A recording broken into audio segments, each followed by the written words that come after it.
قلنا السلام عليكم. صباح الخير. صباح الخير أحبابي وأصدقائي إخواني الكرام. هذا تحذير. باش نحذركم الحاجة مهمة ياسر. في الفترة هذه الأخيرة كثرت برشا شركات عن طريق مواقع التواصل الاجتماعي وعن طريق شاشات التلفزة تشهر في السلعة متاعها، تروج فيها، تبيع فيها للمواطن التونسي، للحريف التونسي. الحريف التونسي كما تعرفوا اللي هو ناس طيبة ياسر، وإنسان يؤمن بالمصداقية ويؤمن معناها بالثقة. فالشركات، بعض الشركات هذه تروج السلعة متاعها وتقول لك خلي رقم الاسم ورقم التليفون توصلك السلعة متاعك. ثم اللي تثقل عليها بصفة ذكية، ثقل عليها تقول لك التوصيل 7 دينارات، وثم اللي يعمل لك مع بعضه يقول لك مثال السوم كذا كذا والتوصيل مجاني، وهو لا مجاني لا شيء، وانه مثقل على سوم السلعه اللي باش يروجوها. ثم اللي نحاها يفصلها على شيره ويرخص لك في القطعه ويقول لك التوصيل 7000، وثم اللي يقول لك فهمتوا لا التوصيل مجاني ويثقل 7000 على حق البضاعه ذيك، ويقول لك كامل تراب الجمهوريه. وكي توصل لك الماده نتاعك، السلعه نتاعك، المرسل هذايا يجيك يقول لك اعطيني حق القضيه نتاعك، حق الامانه نتاعك اللي وصلت. تقول له انت خلي نشوف شنو فيها، نشوف هاد السلعه، خلينا نقلبها كذا. يقول لك لا يا خويا ما تمسش، لا تقلب ولا تمس ولا تحل، انا مامون باش نوصل لك السلعه هذه مكاشتي في الباكو، فهمتي، مغلفه بساشي وبسكوت وبكل شيء، فهمتي، ما تحلهاش، تعطيني حقها، وكان ثم حاجه اتصل بالشركه. بخلاف هذاك ودون الشركه تقول لك عندك عام جارانتي مثال. باهي تاخذ انت بكل ثقه بكل امانه القطعه هذيك، فهمتي ولا، ويمشي السيد هذاك اللي يوصلها لك، تجي تحل انت البضاعه هذيك نتاعك، تلقاها لا اراك الله مكروه، فهمتي، مغشوشه مكسره فاسده ما تخدمش. وجاتني برشا معناها تشكيات من الحالة هذه من أصحاب القطاع متاعنا في كامل تراب الجمهورية، زادة مش مختصة كان بولاية ريانة. فأنا بصراحة ما صدقتش وقلت نجرب، ما فيها باس، ما يقلقني شيء. أرسلت كيف الناس الكل، فهمتي، طلبت بضاعة، فهمتي، من شركة معينة، بعثوها لي، قال لي ما تحلش كما قالوا لي الخيان، بلغوني، ما حليتش. قلت له بالثقة، قال لي بالثقة، وكان ثم حاجة اتصل بالشركة. قلت الله يبارك، فهمتني. جيت هو مشى، جيت نحل، جيت نجرب في ماكينة متاع حلاقة، لقيت اخوك لا اراك الله مكروه. اول ما حليتها الزنان بالقوي، فهمتي، كأني نخدم في تراكس، الماس ما تخدمش، ما تحجمش الشعر الجملة، ريقلت الريقلاج متاعها شيء لا تريق لا شيء، السخانة سخنت في لحظة من زمان قريب تطرشق. فمن حاسيله لا أراك الله مكروه في ماكينة الحلاقة هذه المكسرة اللي بعثوها لي. اتصلت بهم بالتليفون، ما هزوش. عند الآخر هزوا مرة، هزت واحدة مرأة معناها أخت من الأخوات الشركة، قالت لي باهي أنا عدينا لك كوموند باش تجي بدلوها لك. قعدت نستنى. اتصلت بهم ما هزوش، اتصلت ما هزوش. حاسيلو اي معناها الانسان ايس مادام تليفون ينوقز وما يهزوش صحيح، معناها فهمني. به باش نقول لكم بكل اختصار، فهمتوا ولا، وليت دخلت على الصفحه نتاعهم، فهمتني ولا، وبديت ننبه في الحرفاء نتاعهم اللي يتصلوا بهم يقولوا لهم حاجتنا بالبضاعه، نبه فيهم نقول لهم ردوا بالكم، فهمتني، راي البضاعه هذه، فهمتي ولا، الشركه هذه راي غشتني في كذا كذا، احتاطوا وخذوا حذركم.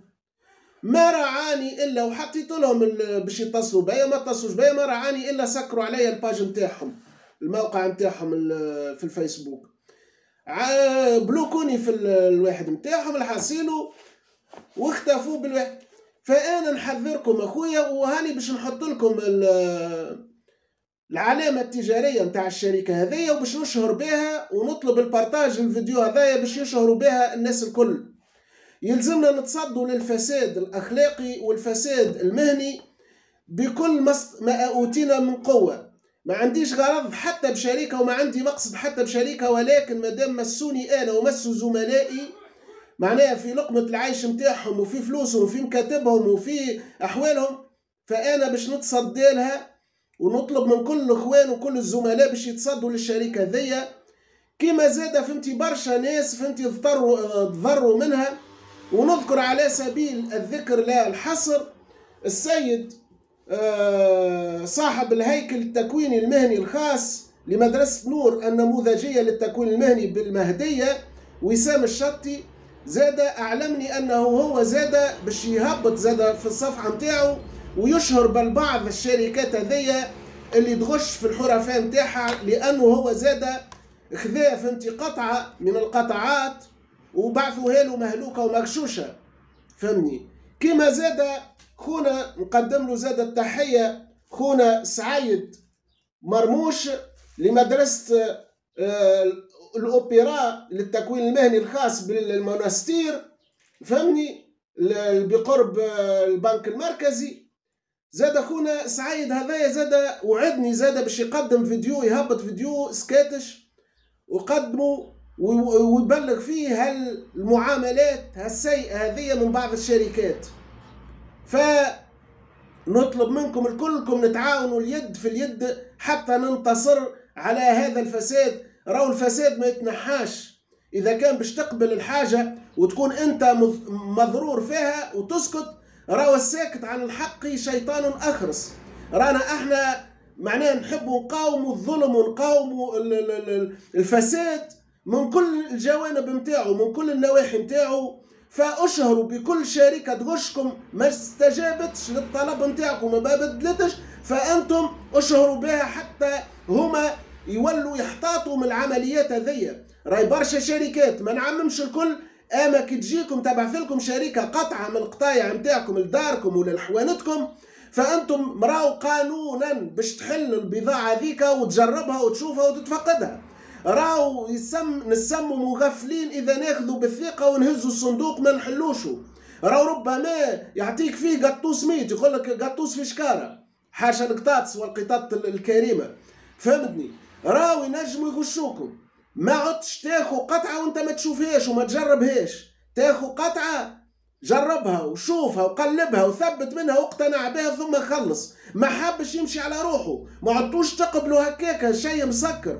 ربما يحط لك فيه مخدرات، ربما يحط لك فيه الصندوق هذاك اشياء ممنوعه، يمشي بالكرهبه نتاعو ويبلغ عليك الحاكم، يجي الحاكم يلقاك متلبس. جاتك قطعه مثلا من اي مكان كان من اي ولايه كانت جاتك وهي فيها حاجه ممنوعه، اش تعمل انت هنا؟ تقول لا راني بعثت للشركه باش تبعث لي آلة، باش تبعث لي ماكينه، راهي بعثت لي حاجات ممنوعه. كي يحط لك فيها كعبه ياجور، كي يحط لك فيها راس لفت، اش تعمل؟ يلزمك كي تجيك القطعه باش تشريها تجيك يلزمك تقلبها وتفصلها وتثبتها وتجربها وتخلصوا. راهو ما تاخوش قطوس في شكاره، ما عادش ثقه ما عادش ثقه فهمتي يا خويا. اذا كان كلامي والفيديو نتاعي هذا عجبكم بارتاجوه ووصلوه لابعد ما يمكن الى كل الصفحات الرسميه والغير رسميه. واذا كان الفيديو هذا ما عجبكمش مش لازم تبارتاجوه، وما على الرسول الا البلاغ المبين. انا حذرتكم ونقول لكم وقفوا هالطيار هذايا نتاع الشركات المزيفه، وربما السيجل نتاعها اللي باش نحطوه لكم هذايا ربما راهي تغيروا، نجم تغير السيجل العلامة التجارية متاعها تغيرها في وضع آخر وتزيد تشهر سلعة وتزيد تغرك وتزيد تبعث لك المغشوش والمكسر فهمتي. دول أخرى ما تتصرفش هكا، عمركم شريتوا في دول أخرى متقدمة تعمل مع الحرفاء متاعها مثل ما يعملوا التوانسة هذوما اللي يغشوا فينا فهمتي. نحنا معناها ندفعوا فلوس اخي شنو الحجم شنو تي ما هو مسكين قليل مزمر يلقط في قل فرنك باش يشري حاجه فهمتي يديباني بها روحه باش يعاون بها روحه فهمتي امام الصعوبات الاقتصاديه اللي نمروا بها تويكا فهمني والزيادات المشطه في الضرائب في المواد نتاعنا في كل شيء، ما يلوش برك فرانك ويحب حويجه فهمتي يشريها فهمتني، وخاصة كي تجي قدام باب الدار. ولكن المشكلة كونه غشاشة، ردوا بالكم الغشاشة، يقول الرسول صلى الله عليه وسلم ونختم بهذا، يقول من غشنا فليس منا. والسلام عليكم.